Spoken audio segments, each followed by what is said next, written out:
Balzac 0001. Jean Mineur, publicité, 79 Champs-Élysées, Paris.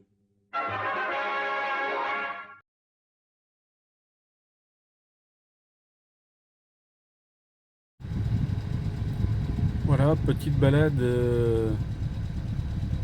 à Mané-Hellec, pointe de Mané-Hellec, direction Sainte-Hélène, dans le Morbihan, pour ceux qui connaissent. Ici, je suis à la petite chapelle juste avant. Petite chapelle dans la campagne. Donc la 4L, aujourd'hui, il fait assez chaud. La 4L a son petit ventilateur personnel. Elle a son deuxième ventilateur pour le moteur. Ventilateur de secours. Bon, là il est branché parce que je suis à l'arrêt, le moteur tourne. Un petit compteur de vitesse digitale qui vient compléter le compteur du tableau de bord. Un petit manomètre de température moteur. Un voltmètre. Et j'ai ajouté ici une prise allume-cigare sur laquelle est branché un autre voltmètre qui alimente donc trois prises allume-cigare sur laquelle se trouvent des prises USB et un autre système USB ici qui commande donc le petit ventilateur de bord et le compteur digital. Alors, je vais vous montrer à quoi ressemble la petite chapelle.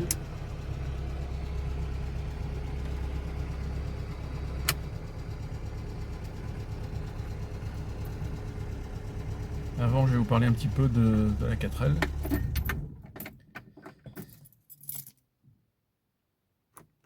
Alors, c'est une 4L GT Le Clan de 1989. Donc, le kilométrage est certifié 136 420. Donc, elle vient de passer son contrôle technique avec succès.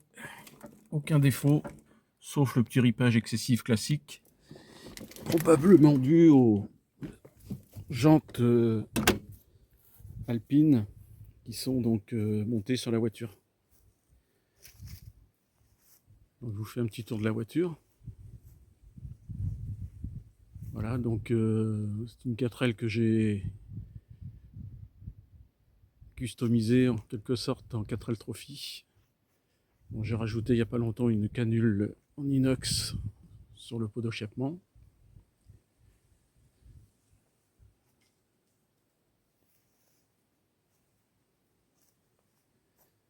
Donc pour les pièces détachées, je me fournis chez Véhicules Anciens. Donc ils ont de très bonnes pièces, eux-mêmes roulent en 4L, participent à des raids et des pannes, et bien ceux qui participent aux raids. Bon, j'ai acheté aussi des petits équipements chez Made for Elle. Donc je vous invite à taper ce site-là sur internet. Donc le gars qui s'occupe de ça, bon, c'est un passionné, il fabrique lui-même des pièces pour ceux qui veulent faire de la compétition avec des Renault. Dernièrement, il y a eu la coupe Cléon-Fonte qui a remporté un gros succès.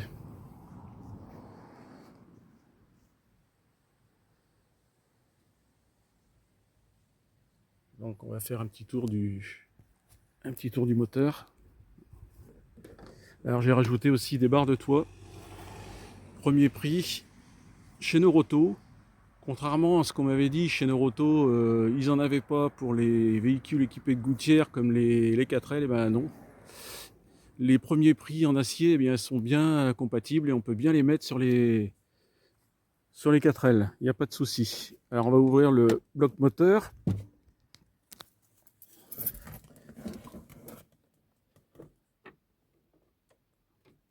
Alors la trappe se trouve ici, on pousse. Voilà.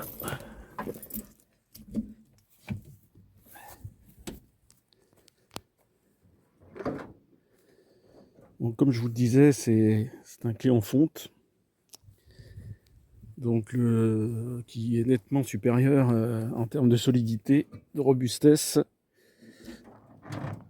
au petit moteur Billancourt. Bon, le clé en fonte, c'est facile à reconnaître parce que le ventilateur, il est placé derrière l'alternateur. Donc là, le petit ventilateur intermédiaire que j'ai installé, c'est un Mishimoto, donc c'est facile à installer. Tout ça s'installe évidemment avec des relais et des portes fusibles essentielles. Donc le compteur, comment dirais-je, la jauge de température moteur, donc a été ici donc branché sur la culasse là. Je vous zoome. Voilà, on voit le. Alors on voit ici. Voilà, il est là. Donc c'est branché là-dessus. Donc un plus après contact. Le moins à la masse, donc classique. Bon, je suis pas spécialiste de tout ça à la base. Mais j'ai regardé beaucoup de choses sur YouTube, notamment la chaîne de Younes. Si vous tapez Younes Passion sur YouTube, bon, il possède beaucoup de Mercedes, il a fait 2 fois le 4L Trophy, il a installé plein de choses et il a des explications très intéressantes pour tout ce qui est relais, porte fusible, indispensable. Hein. On ne peut pas installer des équipements comme ça sans les relais, ça peut être dangereux. Donc voilà, le moteur tourne très bien. Bon, régulièrement, je passe de la graisse sur tout ce qui est du RIT. Les bougies sont neuves. Liquide de refroidissement, bon, bah, évidemment, il faut toujours regarder dans le vase d'expansion hein, s'il y a toujours la limite. Voilà, pas de fuite. Voilà, donc c'est une voiture qui tourne bien. À la base, quand je l'ai acheté, les pare-chocs étaient blancs et les baguettes latérales de porte étaient blanches. Donc j'ai remis des pare-chocs de couleur grise. Et donc pour être cohérent, eh bien, les baguettes latérales ont été peintes. Je ne les ai pas démontées parce que c'est très fragile. Si vous regardez sur internet, il y a des petites vis à enlever ici. Vous enlevez les baguettes et après vous les reclipsez. Mais c'est fragile, avec le temps c'est fragile, ça risque de casser. Donc vaut mieux bien protéger la voiture tout autour et puis peindre. Alors la peinture que moi je prends, c'est la peinture chez PK Max. La marque PK Max, ils ont de bonnes peintures. Voilà. Alors la petite chapelle, la voilà aussi, juste avant Sainte-Hélène. Donc avec un endroit franchement calme. On peut pique-niquer. Voilà, c'est une chapelle comme on en voit beaucoup en Bretagne.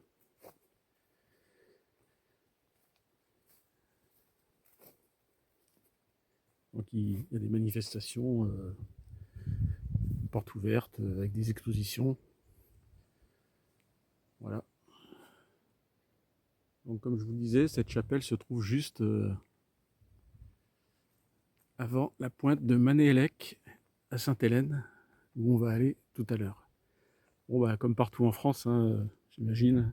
Vous voyez l'état de la pelouse, si on peut appeler encore ça de la pelouse.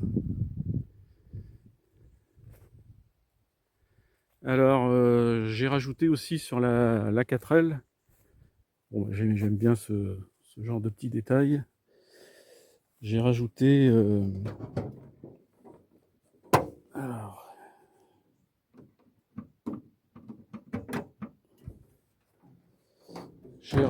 des protèges phares. Je trouve que ça lui donne un petit look sympa. Bon, j'ai mis 2 badges de calandre, un vieux badge de la prévention routière, enfin le badge n'est pas vieux, lui il est en bon état, et un badge des années 70, 80, et puis un badge du Royal Automobile Club, donc je trouve que ça va plutôt pas mal avec la calandre, que j'ai repeinte aussi, hein, j'avais repeint tout ça aussi. J'avais repeint donc ça aussi, ça avait été repeint, et ça aussi, ça avait été repeint avec la même peinture, toujours la peinture PK Max. Que dire? Oui, j'ai passé les ampoules en LED, sauf les ampoules clignotants, parce que si on met du LED pour les ampoules clignotants, on n'entend plus le bruit clic-clac à l'intérieur. Il faut changer la centrale clignotante. Donc, les clignotants, on les met pas souvent, donc ça bouffe pas tellement d'énergie.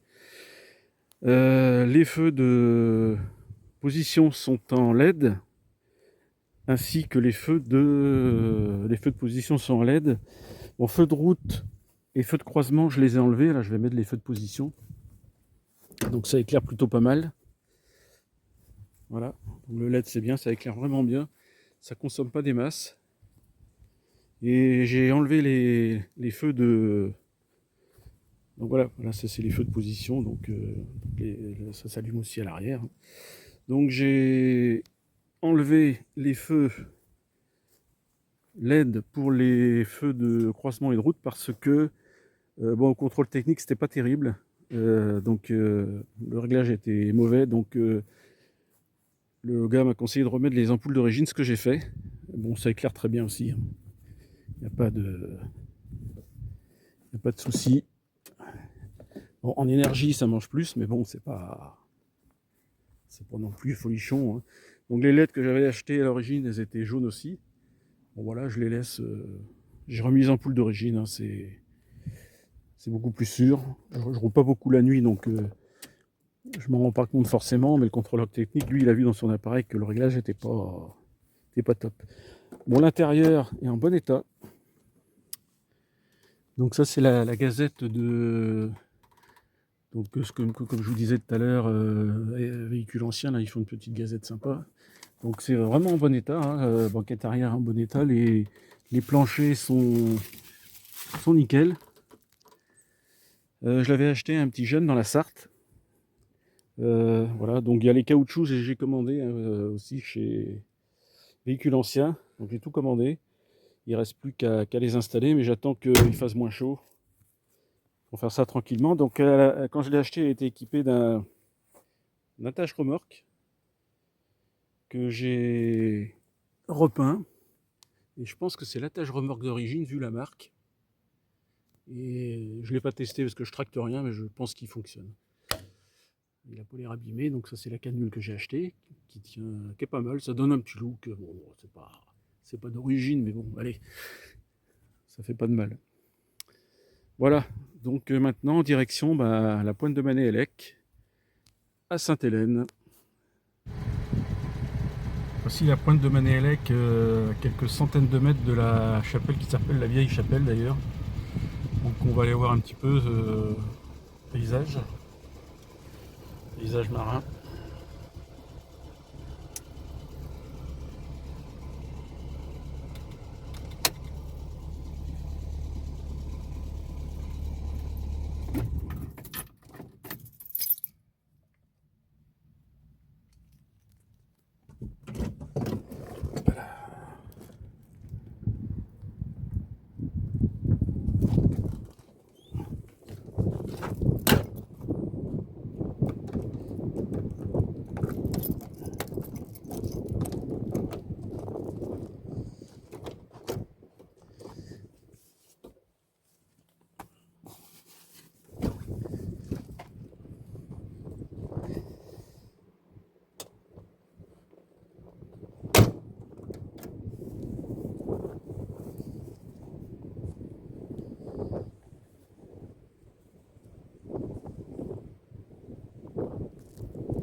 Matériel pour récupérer les huîtres.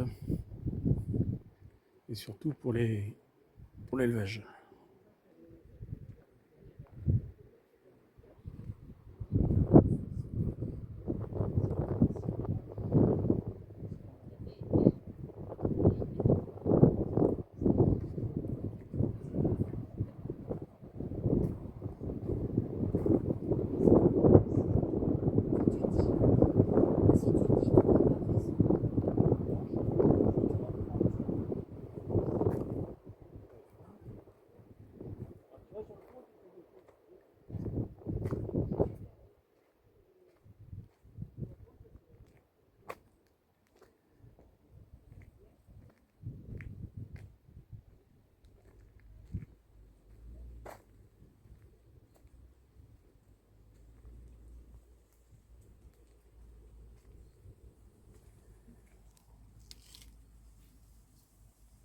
Vieille Chapelle,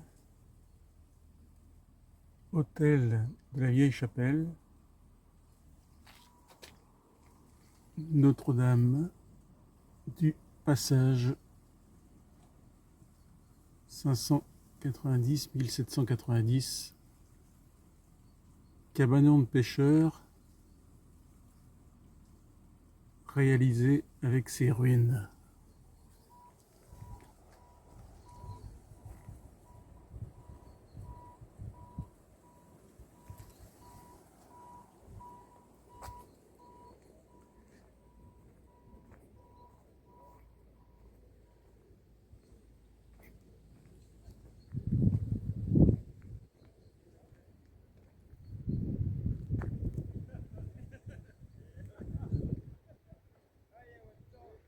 Sainte-Hélène, le pays de l'huître. Chaque année, il y a des dégustations organisées par la maison Le Crèfe, réputée.